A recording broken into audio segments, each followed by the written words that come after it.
Hello friends, ಮತ್ತೊಮ್ಮೆ ನಮ್ಮ ಚಾನಲ್ಗೆ ನಿಮ್ಮೆಲ್ಲರಿಗೂ ಸ್ವಾಗತ. ಇವತ್ತು ಈ ಒಂದು ವಿಡಿಯೋದಲ್ಲಿ ನಾವು ಮಧ್ಯಪ್ರದೇಶ ರಾಜ್ಯದ ಮೇಲೆ ಅತಿ ಹೆಚ್ಚು ಬಾರಿ ಕೇಳಿರುವ ಪ್ರಶ್ನೆಗಳನ್ನು ಡಿಸ್ಕಷನ್ ಮಾಡೋಣ. ಅದಕ್ಕೂ ಮುಂಚೆ ನೀವು ನಮ್ಮ ಚಾನಲ್ಗೆ ಇನ್ನೂ ಸಬ್ಸ್ಕ್ರೈಬ್ ಆಗಿಲ್ಲವೆಂದರೆ ಈಗಲೇ ಸಬ್ಸ್ಕ್ರೈಬ್ ಮಾಡಿಕೊಳ್ಳಿ.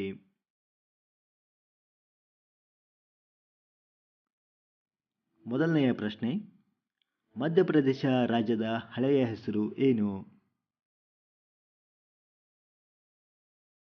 ಈ ಪ್ರಶ್ನೆಗೆ ಸರಿಯಾದ ಉತ್ತರ ಮಧ್ಯಪ್ರದೇಶ ರಾಜ್ಯದ ಹಳೆಯ ಹೆಸರು ಮಧ್ಯ ಭಾರತ. ಪ್ರಶ್ನೆ ಸಂಖ್ಯೆ 2, ಮಧ್ಯಪ್ರದೇಶದ ಗಂಗಾ ನದಿ ಎಂದು ಯಾವ ನದಿಯನ್ನು ಕರೆಯಲಾಗುತ್ತದೆ? ಈ ಪ್ರಶ್ನೆಗೆ ಸರಿಯಾದ ಉತ್ತರ ಆಪ್ಷನ್ ಸಿ, ಬೇಟ್ವಾ ನದಿಯನ್ನು ಮಧ್ಯಪ್ರದೇಶದ ಗಂಗಾ ನದಿ ಎಂದು ಕರೆಯಲಾಗುತ್ತದೆ. ಬೇಟ್ವಾ ನದಿಯು ಯಮುನಾ ನದಿಯ ಒಂದು ಉಪನದಿಯಾಗಿದೆ. ಪ್ರಶ್ನೆ ಸಂಖ್ಯೆ 3, ಮಧ್ಯಪ್ರದೇಶದ ಜೀವನದಿ ಯಾವುದು? ಈ ಪ್ರಶ್ನೆಗೆ ಸರಿಯಾದ ಉತ್ತರ ಆಪ್ಷನ್ ಬಿ, ನರ್ಮದಾ ನದಿಯನ್ನು ಮಧ್ಯಪ್ರದೇಶದ ಜೀವನದಿ ಎಂದು ಕರೆಯಲಾಗುತ್ತದೆ. ಈ ನದಿಯನ್ನು ಗುಜರಾತಿನ ಜೀವನದಿ ಅಂತಲೂ ಕರೆಯಲಾಗುತ್ತದೆ. ಮಧ್ಯಪ್ರದೇಶದ ನೀರಾವರಿ ಹಾಗೂ ಇನ್ನಿತರ ಕಾರ್ಯಗಳಿಗಾಗಿ ದೊಡ್ಡ ಪ್ರಮಾಣದಲ್ಲಿ ಸಹಾಯಕವಾಗಿರುವುದರಿಂದ ಈ ನದಿಯನ್ನು ಮಧ್ಯಪ್ರದೇಶದ ಜೀವನದಿ ಅಂತ ಕರೆಯಲಾಗುತ್ತದೆ. ಮುಂದಿನ ಪ್ರಶ್ನೆ, ಮಧ್ಯಪ್ರದೇಶದ ಯಾವ ಜಿಲ್ಲೆಯನ್ನು ಬಿಳಿ ಹುಲಿಗಳ ನಾಡು ಎಂದು ಕರೆಯಲಾಗುತ್ತದೆ? ಈ ಪ್ರಶ್ನೆಗೆ ಸರಿಯಾದ ಉತ್ತರ ಆಪ್ಷನ್ ಸಿ, ರೇವಾ. ಭಾರತದಲ್ಲಿ ಮೊದಲ ಬಿಳಿ ಹುಲಿ ಪತ್ತೆಯಾಗಿದ್ದು ರೇವಾ ಕಾಡಿನಲ್ಲಿ. ಆದ್ದರಿಂದ ಇದನ್ನು ಬಿಳಿಯ ಹುಲಿಗಳ ನಾಡು ಎಂದು ಕರೆಯುತ್ತಾರೆ. ಪ್ರಶ್ನೆ ಸಂಖ್ಯೆ 5, ಭೋಪಾಲ್ ಮಧ್ಯಪ್ರದೇಶದ ರಾಜಧಾನಿಯಾಗಿ ಯಾವಾಗ ಘೋಷಣೆಯಾಯಿತು? ಈ ಪ್ರಶ್ನೆಗೆ ಸರಿಯಾದ ಉತ್ತರ ಆಪ್ಷನ್ ಎ, 1956ರಲ್ಲಿ. ಪ್ರಶ್ನೆ ಸಂಖ್ಯೆ 6, ವಿಸ್ತೀರ್ಣದ ಆಧಾರದ ಮೇಲೆ ಮಧ್ಯಪ್ರದೇಶ ರಾಜ್ಯವು ಭಾರತದ ಎಷ್ಟನೇ ದೊಡ್ಡ ರಾಜ್ಯವಾಗಿದೆ? ಈ ಪ್ರಶ್ನೆಗೆ ಸರಿಯಾದ ಉತ್ತರ ಆಪ್ಷನ್ ಬಿ, 2ನೇ ಅತಿದೊಡ್ಡ ರಾಜ್ಯವಾಗಿದೆ. ಪ್ರಶ್ನೆ ಸಂಖ್ಯೆ 7, ಮಧ್ಯಪ್ರದೇಶವು ತನ್ನ ಗಡಿಗಳನ್ನು ಎಷ್ಟು ರಾಜ್ಯಗಳೊಂದಿಗೆ ಹಂಚಿಕೊಂಡಿದೆ? ಈ ಪ್ರಶ್ನೆಗೆ ಸರಿಯಾದ ಉತ್ತರ ಆಪ್ಷನ್ ಎ, 5 ರಾಜ್ಯಗಳೊಂದಿಗೆ ಹಂಚಿಕೊಂಡಿದೆ. ಛತ್ತೀಸ್ಗಢ, ಮಹಾರಾಷ್ಟ್ರ, ಗುಜರಾತ್, ರಾಜಸ್ಥಾನ್, ಉತ್ತರ ಪ್ರದೇಶ ಹೀಗೆ 5 ರಾಜ್ಯಗಳೊಂದಿಗೆ ಹಂಚಿಕೊಂಡಿದೆ. ಮಧ್ಯಪ್ರದೇಶದಲ್ಲಿ ಎಷ್ಟು ರಾಷ್ಟ್ರೀಯ ಉದ್ಯಾನಗಳಿವೆ?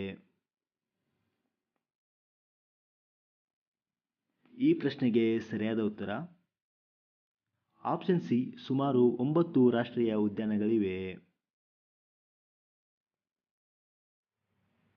ಪ್ರಶ್ನೆ ಸಂಖ್ಯೆ 9, ಮಧ್ಯಪ್ರದೇಶದ ಅತಿದೊಡ್ಡ ರಾಷ್ಟ್ರೀಯ ಉದ್ಯಾನವನ ಯಾವುದು? ಈ ಪ್ರಶ್ನೆಗೆ ಸರಿಯಾದ ಉತ್ತರ ಆಪ್ಷನ್ ಎ, ಕನ್ನಾ ರಾಷ್ಟ್ರೀಯ ಉದ್ಯಾನವನ ಮಧ್ಯಪ್ರದೇಶದ ಅತಿದೊಡ್ಡ ರಾಷ್ಟ್ರೀಯ ಉದ್ಯಾನವನವಾಗಿದೆ. ಪ್ರಶ್ನೆ ಸಂಖ್ಯೆ 10, ಮಧ್ಯಪ್ರದೇಶ ರಾಜ್ಯವು ಅಸ್ತಿತ್ವಕ್ಕೆ ಬಂದದ್ದು ಯಾವಾಗ?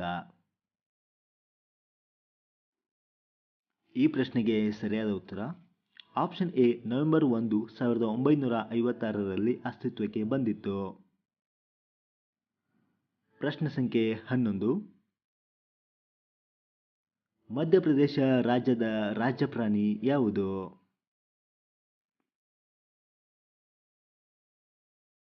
ಈ ಪ್ರಶ್ನೆಗೆ ಸರಿಯಾದ ಉತ್ತರ ಆಪ್ಷನ್ ಎ, ಬಾರಸಿಂಗ ಎಂಬ ಪ್ರಾಣಿ ಮಧ್ಯಪ್ರದೇಶದ ರಾಜಪ್ರಾಣಿಯಾಗಿದೆ.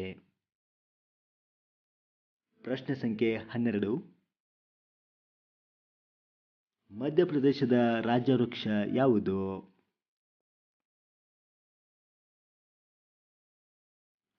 ಈ ಪ್ರಶ್ನೆಗೆ ಸರಿಯಾದ ಉತ್ತರ ಆಪ್ಷನ್ ಬಿ, ಆಲದ ಮರ ಮಧ್ಯಪ್ರದೇಶದ ರಾಜ್ಯ ವೃಕ್ಷವಾಗಿದೆ.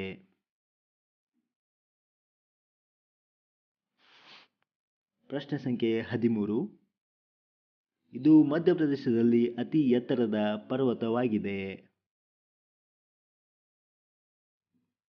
ಈ ಪ್ರಶ್ನೆಗೆ ಸರಿಯಾದ ಉತ್ತರ ಆಪ್ಷನ್ ಎ ಧೂಪ್ಗಢ್. ಇದು ಮಧ್ಯಪ್ರದೇಶದಲ್ಲಿ ಅತಿ ಎತ್ತರದ ಪರ್ವತವಾಗಿದೆ. ಪ್ರಶ್ನೆ ಸಂಖ್ಯೆ 14. ಭೂಪಾಲ್ ಅನಿಲ ದುರಂತದ ಘಟನೆಗೆ ಕಾರಣವಾದ ಅನಿಲ ಯಾವುದು? ಈ ಪ್ರಶ್ನೆಗೆ ಸರಿಯಾದ ಉತ್ತರ ಆಪ್ಷನ್ ಎ ಮಿಥೈಲ್ ಐಸೋಸೈನೈಡ್. 1984ರಲ್ಲಿ ನಡೆದ ಘಟನೆ ಇದು. ಸುಮಾರು 45 ಟನ್ನಷ್ಟು ಮಿಥೈಲ್ ಐಸೋಸೈನೈಟ್ ಎಂಬ ಅನಿಲ ಸೋರಿಕೆಯಾಗಿ ಸುಮಾರು ಜನರು ಮರಣ ಹೊಂದಿದರು ಮತ್ತು ಸಾಕಷ್ಟು ಜನರು ಅಂಗವಿಕಲರಾದರು. ಪ್ರಶ್ನೆ ಸಂಖ್ಯೆ 15. ಮಧ್ಯಪ್ರದೇಶದ ಯಾವ ಸ್ಥಳವು ನ್ಯೂಸ್ ಪ್ರಿಂಟ್ ಪೇಪರ್ ಮಿಲ್ಗೆ ಪ್ರಸಿದ್ಧವಾಗಿದೆ? ಈ ಪ್ರಶ್ನೆಗೆ ಸರಿಯಾದ ಉತ್ತರ ಆಪ್ಷನ್ ಬಿ ನೇಪಾ ನಗರ. ಇದು ಏಷ್ಯಾ ಖಂಡದ ಮೊದಲ ಕಾಗದ ಮುದ್ರಣ ಘಟಕವಾಗಿದೆ. ಇದನ್ನು ಜವಾಹರ್ಲಾಲ್ ನೆಹರೂರವರು ಉದ್ಘಾಟನೆ ಮಾಡಿದ್ದರು. 1956ರಲ್ಲಿ ಉದ್ಘಾಟನೆ ಮಾಡಿದರು. ಪ್ರಶ್ನೆ ಸಂಖ್ಯೆ 16. ಮಧ್ಯಪ್ರದೇಶದ ಯಾವ ಸ್ಥಳವು ನೃತ್ಯಗಳ ಹಬ್ಬಕ್ಕೆ ಹೆಸರುವಾಸಿಯಾಗಿದೆ? ಈ ಪ್ರಶ್ನೆಗೆ ಸರಿಯಾದ ಉತ್ತರ ಆಪ್ಷನ್ ಸಿ ಖಜುರಾಹೋ ಎಂಬ ಪ್ರದೇಶವು ಹೆಸರುವಾಸಿಯಾಗಿದೆ. ಪ್ರಶ್ನೆ ಸಂಖ್ಯೆ 17. ಭಾರತದಲ್ಲಿ ಅತಿ ಹೆಚ್ಚು ಸೋಯಾಬೀನ್ ಬೆಳೆಯುವ ರಾಜ್ಯ ಯಾವುದು? ಈ ಪ್ರಶ್ನೆಗೆ ಸರಿಯಾದ ಉತ್ತರ ಆಪ್ಷನ್ ಸಿ ಮಧ್ಯಪ್ರದೇಶ. ಇದು ಭಾರತದ ಶೇಕಡ 44ರಷ್ಟು ಸೋಯಾಬೀನನ್ನು ಬೆಳೆಯುತ್ತದೆ. ಪ್ರಶ್ನೆ ಸಂಖ್ಯೆ 18. ಅಟಲ್ ಬಿಹಾರಿ ವಾಜಪೇಯಿಯ ಜನನ ಸ್ಥಳ ಯಾವುದು?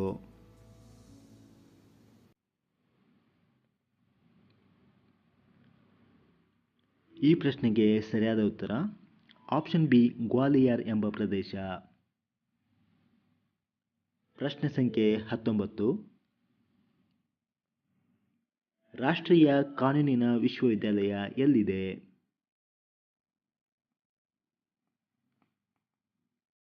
ಈ ಪ್ರಶ್ನೆಗೆ ಸರಿಯಾದ ಉತ್ತರ ಭೂಪಾಲ್ ಎಂಬ ನಗರದಲ್ಲಿದೆ. ಪ್ರಶ್ನೆ ಸಂಖ್ಯೆ 20. ಖ್ಯಾತ ಗಾಯಕಿ ಲತಾ ಮಂಗೇಶ್ಕರ್ ಅವರು ಎಲ್ಲಿ ಜನಿಸಿದರು? ಈ ಪ್ರಶ್ನೆಗೆ ಸರಿಯಾದ ಉತ್ತರ ಆಪ್ಷನ್ ಎ ಇಂದೋರ್ ನಗರದಲ್ಲಿ ಜನಿಸಿದರು. ಇತ್ತೀಚೆಗೆ ನಿಧನ ಹೊಂದಿದ ಲತಾ ಮಂಗೇಶ್ಕರ್ ಅವರು ಮಧ್ಯಪ್ರದೇಶದ ಇಂದೋರಿನವರು. ಪ್ರಶ್ನೆ ಸಂಖ್ಯೆ 21. ಸಂಚಿ ಸ್ತೂಪ ಮಧ್ಯಪ್ರದೇಶದಲ್ಲಿ ಎಲ್ಲಿ ಕಂಡುಬರುತ್ತದೆ? ಈ ಪ್ರಶ್ನೆಗೆ ಸರಿಯಾದ ಉತ್ತರ ಆಪ್ಷನ್ ಎ ರೈಸೈನ್ ಎಂಬ ಪ್ರದೇಶದಲ್ಲಿ ಕಂಡುಬರುತ್ತದೆ. ಈ ಪ್ರದೇಶದಲ್ಲಿ ಹಲವು ಬೌದ್ಧ ಸ್ಮಾರಕಗಳಿವೆ. ಇವುಗಳ ನಿರ್ಮಾಣವನ್ನು ಕ್ರಿಸ್ತಪೂರ್ವ 2ನೇ ಶತಮಾನದಿಂದ 12ನೇ ಶತಮಾನದವರೆಗೆ ನಿರ್ಮಾಣವಾದ ಸ್ಮಾರಕಗಳಾಗಿವೆ. ಸಾತ್ಪುರ ಬೆಟ್ಟಗಳ ರಾಣಿ ಎಂದು ಯಾವ ಬೆಟ್ಟವನ್ನು ಕರೆಯಲಾಗುತ್ತದೆ? ಈ ಪ್ರಶ್ನೆಗೆ ಸರಿಯಾದ ಉತ್ತರ ಆಪ್ಷನ್ ಎ ಪಂಚಮರಿ ಬೆಟ್ಟಗಳನ್ನು ಸಾತ್ಪುರ ಬೆಟ್ಟಗಳ ರಾಣಿ ಎಂದು ಕರೆಯಲಾಗುತ್ತದೆ. ಮಹಾಭಾರತದ ಪಾಂಡವರು ಇಲ್ಲಿ ನೆಲೆಗೊಂಡಿದ್ದರು ಮತ್ತು ಹಲವಾರು ವನ್ಯಜೀವಿಧಾಮಗಳಿವೆ. ರಾಷ್ಟ್ರೀಯ ಉದ್ಯಾನವನಗಳು ಮತ್ತು ಶಿವನ ವಿಗ್ರಹ ಇಲ್ಲಿ ಇರುವುದರಿಂದ ಸಾತ್ಪುರಿನ ರಾಣಿ ಎಂದು ಕರೆಯಲಾಗುತ್ತದೆ. ಯಾವ ವರ್ಷದಲ್ಲಿ ಖಜುರಾಹೋ ಸಮೂಹದ ಸ್ಮಾರಕಗಳನ್ನು ಯುನೆಸ್ಕೋ ವಿಶ್ವ ಪರಂಪರೆಯ ತಾಣಗಳೆಂದು ಘೋಷಿಸಲಾಯಿತು?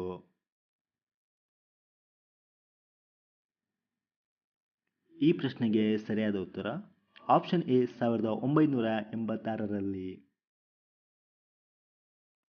ಮಧ್ಯಪ್ರದೇಶವು ಭಾರತದಲ್ಲಿ ಅತಿದೊಡ್ಡ ಉತ್ಪಾದನೆಯ ರಾಜ್ಯವಾಗಿದೆ.